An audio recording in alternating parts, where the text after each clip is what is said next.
Well, thanks so much for tuning into this edition of Talking Point. I'm your host, Neeraj Shah, and the Talking Point today, the views of Saurabh Mukherjea.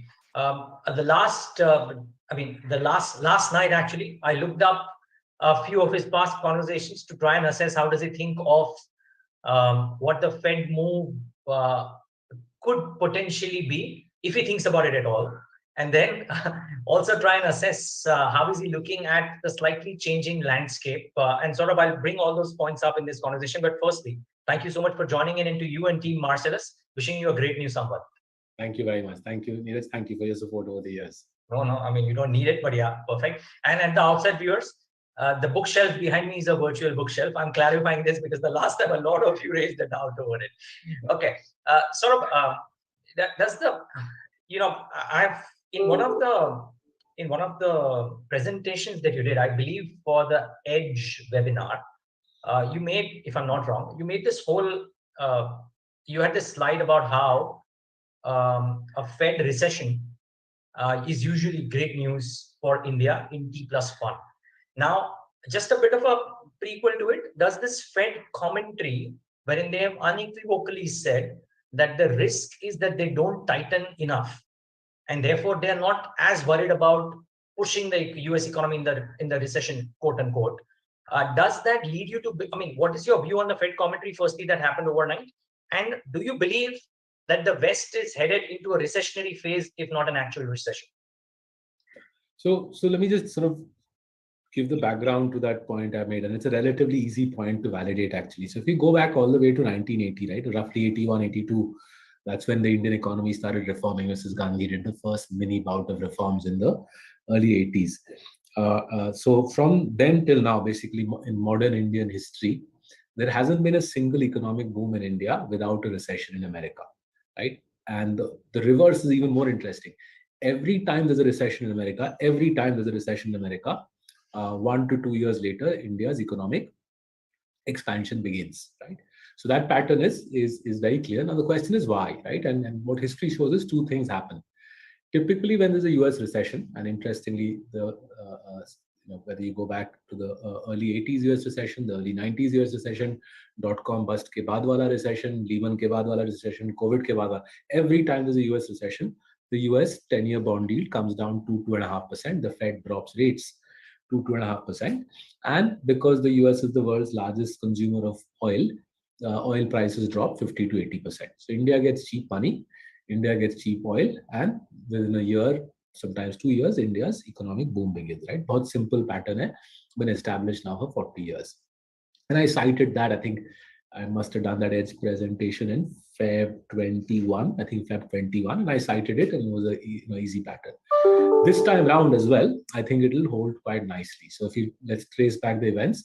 Remember, America, as per the American government's own statistical data, America's already had 2 quarters of shrinking GDP, and then this quarter they've had a small GDP expansion. So if you could already say that technically already America has been in recession.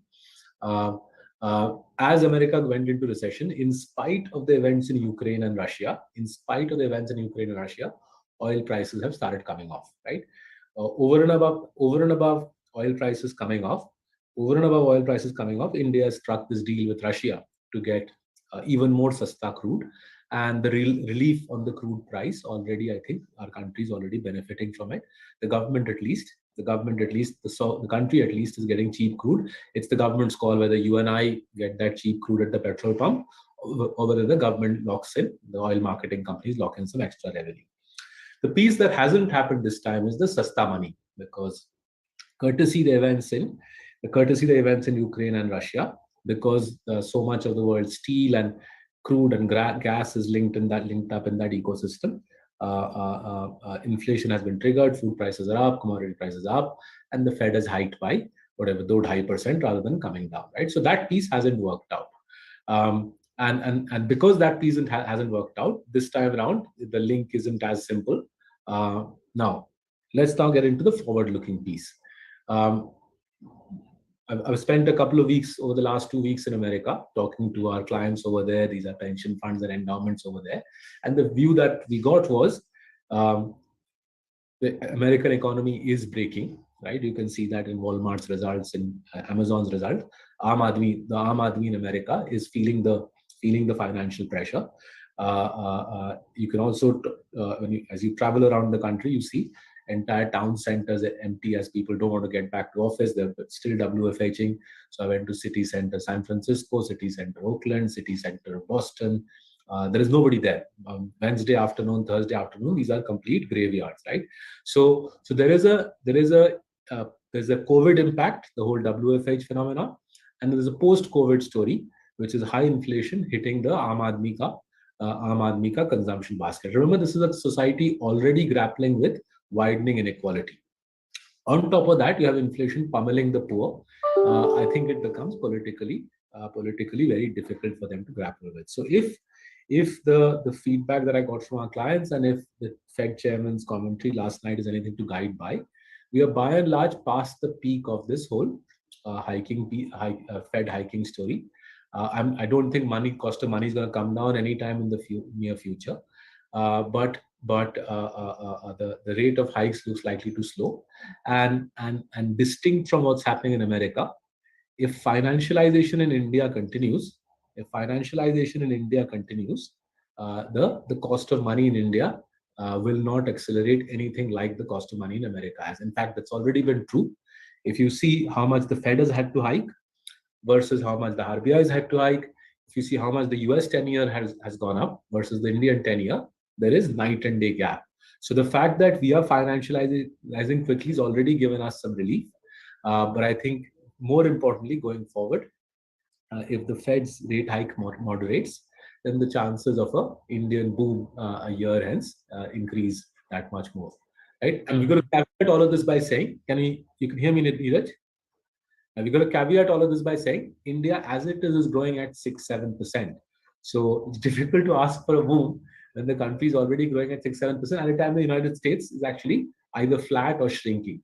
So we came into this little crisis around Russia and Ukraine, little crisis for us, not for the rest of the world. We came into this with a pretty healthy economy. The economy has sustained pretty well. The price of crude has come off, thankfully.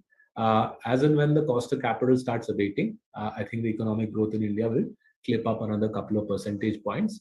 But all of that being said, at a time when L&T is saying that EPC construction done by L&T is growing at 23-24%, at a time when credit offtake is at a 10-year high, credit growth is at a 10-year high, I think those who are watching shouldn't be complaining about the economy. Complaints about the Indian economy should be the last of anybody's concerns at this point in time. No, fair point. Just one quick follow-up here, and then I would want to get into the minutiae as well. But the Fed did say that even if the quantum of hikes goes down, the terminal rate is higher, and therefore the rate hikes might be for longer, and they might stay longer. And India as well, Saurabh, while the consensus is around 6.5, if the terminal rate has to be maintained 2% above, in order, or rather, the real rates, we need the difference of 2%. Wouldn't the Reserve Bank of India need to hike slightly more than what the consensus is estimating? And therefore, wouldn't the cost of capital per se be slightly more than what the consensus is believing right now?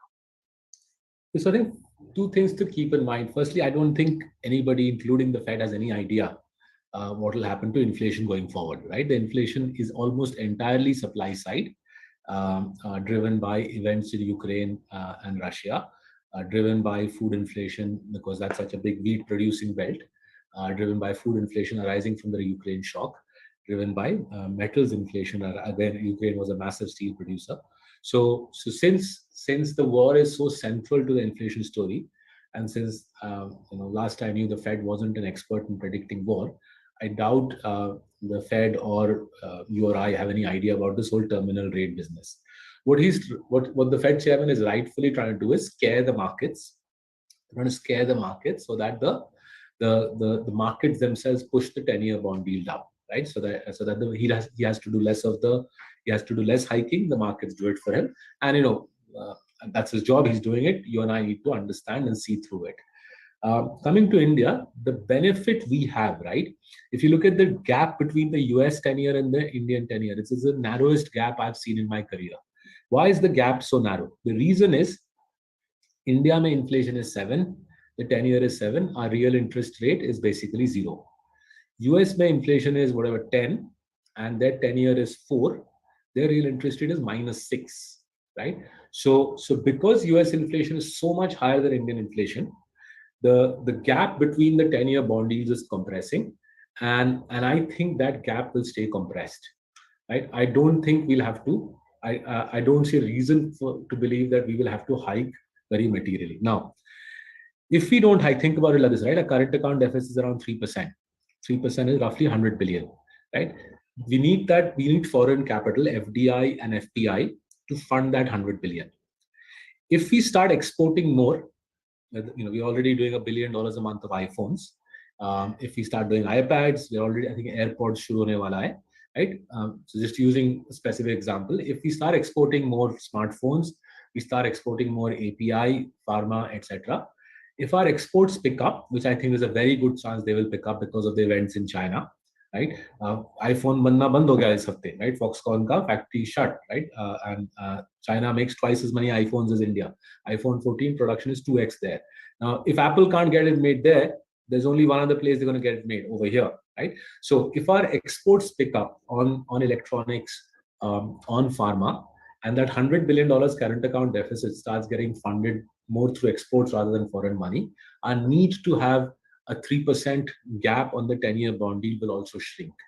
And I come back to this again. The cost of capital jump in India has been less sharp than it has been in the Western world, right? If you look at Indian home loan rates, they've gone up 100 bips in the last 1 year. Look at American home loan rates, they've gone up 300 bips in the last 1 year, right? The cost of capital jump has been less sharp, and I think going forward as well, Neeraj, that will sustain. The cost of capital jump in India will have to be less sharp than in America, because our inflation is a good 4 percentage points lower, right? So this dynamic changing is very interesting. It's the first time in my career I'm seeing Indian CPI so far below American CPI.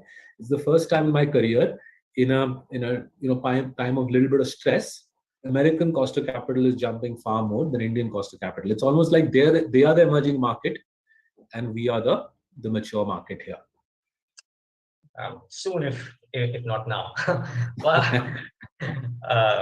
inshallah. Anyways, may be good for everybody. Sort of, how are portfolios structured in such a scenario? I read this very interesting analysis on your website, wherein you guys have repubbed what a NYT opinion maker has written about what this shift in China means for China itself and what it may mean for the rest of the world. I want to understand, what is your thought around what this means for Indian businesses? Have you kind of had time to think through that? Yeah. So let's think through this from an opportunities perspective. So there are 3 sectors where the opportunities are easiest to discern. There's probably other sectors where opportunity hai, but harder for us to discern sitting in our little office and in the East. So there are 3 sectors where it's easy to discern. Let's start with the easiest one, API. Right? API is active pharmaceutical ingredients. That's a $250 billion industry. China makes around $200 billion of it. This is global. India makes around 30-40 billion, and Italy makes $10-20 million, right? Clearly, given the growing antagonism between the West and China, Western governments, the Western pharma regulators are pushing the global pharma majors to source more from countries other than China. Now, API is not something you can make in Vietnam or Bangladesh, right? It's a complex supply chain, and the only other country that can make API at scale is India, right? So let's be realistic. China makes $200 billion of the stuff. For us to make even $100 billion will be a colossal endeavor. That will triple our API industry. But let's assume we double the API industry. Our API industry is around $30 billion. Let's assume we double it over the next 2-3 years, right? That's a big opportunity for that entire supply chain, part of which is in Gujarat. API makers are either in Gujarat or in Andhra, Telangana, right? They will then, if they double in the next 3 years, the people who supply intermediates and key starter materials to them will double. The people who then supply the glass-lined reactors to them will double, right? So you're looking at an industry which conservatively is set to double in 3 years or so. And the capex cycle in these industries is already roaring into action, because the entrepreneurs, the Gujarati and Telugu entrepreneurs are not waiting to read the Wall Street Journal. before they put the capex in. They're already slamming the capex in, and we are doing our level best in Marcellus too. We did our level best 2 years ago, year ago. As we speak, our traders are loading up. Right, we're loading up on this opportunity because we think it's a done deal that China will not be as salient in API manufacturing today. China will not be as salient 5 years hence as it is today. Right, so pehla easy wala opportunity. Conservatively, I would say doubling of the API industry and the supply chain therein in the next 3 years. Dusra opportunity. Um, if you look at the iPhone itself, right, from broadly the numbers that we read about, iPhone 14, China makes around 30-40 billion dollars of exports of iPhone 14. India makes around 12-13 bill. Right? If these production problems continue in China because of these rolling COVID lockdowns, then just the iPhone, AirPods, and the iPad moving, just that itself is a $50 billion opportunity. Now, if the world's premium smartphone maker is relocating supply chain to India, बाकी लोग तो पीछे नहीं रहेंगे, right? The rest of the smartphone makers will say हमको भी India आना है for very similar reasons, right? Now, the global smartphone production market is around 200 billion, right? The global smart production market 200 billion, and if you add the entire sort of ancillary, the lens and the dabba and the Gorilla Glass, etc., you're potentially looking at an industry which is around $300 billion, broadly the size of the Indian auto industry. Now, again, I can't sort of tell you precisely how quickly this will play out. Obviously, the more pronounced the issues inside China, the quicker this will come to India, right? But again, I think if you take a 5-year horizon, we are looking at a mega industry getting built in India. Potentially, conservatively, $100 billion of economic activity coming to our country over 5 years. So, roughly 1% of GDP augmentation each year for 5 consecutive years. A sector conservatively the size of 5% of GDP would be roughly half the size of the auto sector. If it becomes the size of the auto sector, we're looking at a sector which is 10% of GDP. Right? So it's the second big opportunity, and we are trying our best to see how we can make money from this. This is not an easy one because there isn't that much in listed space which actually can capitalize, but we're trying to do our best to see kahan pe paisa bana sakte hain. Third big one. Defense, right? If you see the union budget, our country spends around $100 billion a year on defense. Out of that, $70 billion is imported kit that we buy each year. A lot of that obviously from Russia historically. I'm sure everybody reads the papers and you can see the tussle between America and Russia, right? And we are part of that. So the Americans are saying, buy it from us, abandon your friendship with Russia, hamare dost ban jao. And India naturally is saying, it's all good, but these guys have been giving us weaponry for the last 40 years. And you guys in the meantime were doing, selling weapons to Pakistan. So let's do a deal about you give us weaponry, and not just the weaponry, we want the factory to be here. Because otherwise, in the next crisis, you might turn around and say, ab weapons nahi denge unless you dance to our tune. So that I think that arm wrestle Neeraj is happening at the moment. I simply, it's above my pay grade to know how exactly that arm wrestle is playing out. But I find it fascinating that France is willing to give India the Mirages, and I thought the Airbus industry Tata deal was fascinating. I think the Airbus industry Tata deal is the template. I'll be surprised if a year hence the American defense majors haven't announced similar deals with the Tata Mahindras, L&T type people, where it's the US State Department will have to sign off that it's the American kit, the American partner, but either a 50-50 or a 75-25 JV with an Indian partner. If that 70 bill, Mano, out of that 70 bill that we buy from abroad, if we buy $50 billion, if we make $50 billion locally, Neeraj, we will also end up becoming a defense hub for the entire emerging markets piece.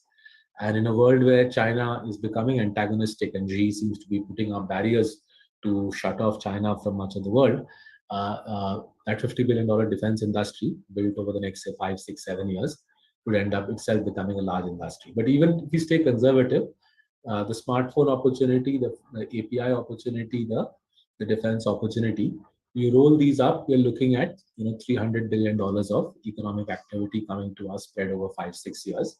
That's a major augmentation of the Indian economy. That deals with the current account deficit. It deals with the cost of capital issues.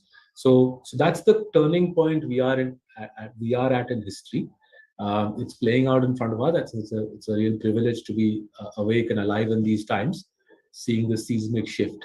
And if you speak to a whole generation of Indian business people whose businesses were ruined by China through the 80s, 90s, noughties, as China joined the WTO and then muscled their way and killed whole sectors of the Indian economy, if you talk to them, you'll get a far better sense of how animal spirits are revving up in our country.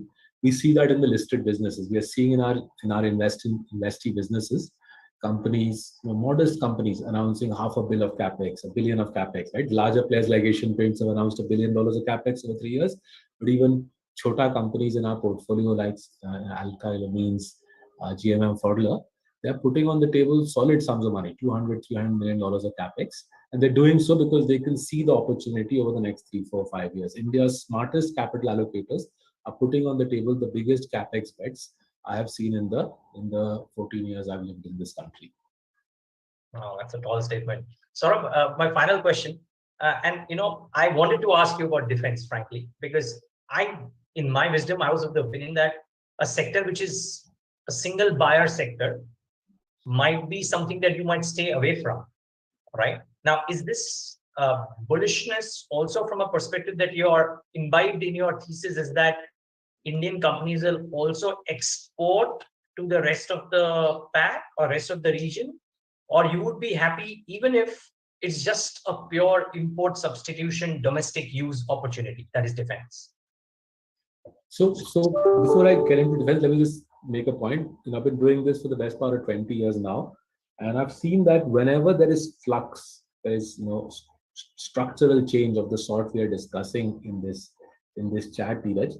Whenever there is change of the sort, we have to back the smartest, most proven promoters, right?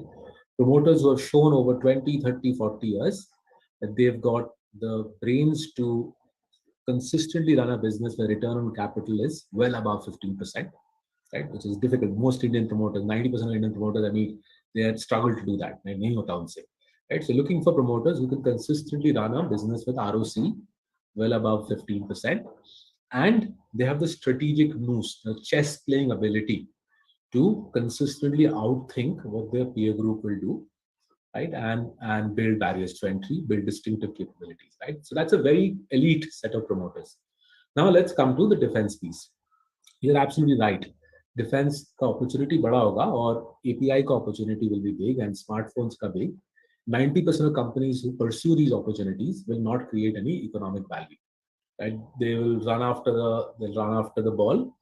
They will kick the ball a couple of times. They will build businesses. They will raise money. सब कुछ होगा, but wealth for shareholders will not happen. Right? Very similar to the EV story in India. Lots of people running around either helter skelter, but very little economic value actually getting created. So as in everything else, as we continue pursuing the API pharma opportunity, as we try to do more work on the smartphone opportunity, on the defense opportunity, the search remains. The search remains for that, 1 out of 10 promoter who has capital allocation and business building skills, which are of a very rare order. So just because macro opportunity hai, doesn't mean it's easy to make money, right? So a lot of people run into the stock market saying, "Arey, capex chalu ho gaya, L&T le lo ya, capex chalu ho gaya, ye bank le lo, wo bank le lo." It doesn't work like that. Making money is not about second guessing the macro cycle or the metals ka price or the capex cycle. Making money is about identifying high quality promoters who both have competence to allocate capital sensibly and the strategic nous, the strategic intellect to consistently outthink the competition and build a moated, powerful business. Okay, thanks. But I've just one small clarification sort of here. I'm still going back to my question. Does the fact that even a smart promoter in a defense space has to cater to one buyer, which is the government? So defense, you can sell to multiple buyers already. That's your thesis. You believe that's what we already have defense companies.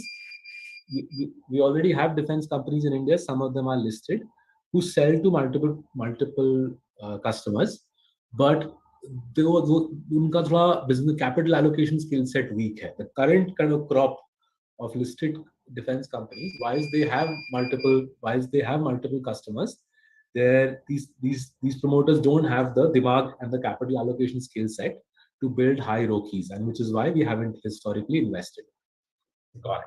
Great. Saurabh, always a pleasure talking to you. More so today. Thank you so much. Lovely insights and all the best for the new summer. My pleasure. Thank you very much, Neeraj.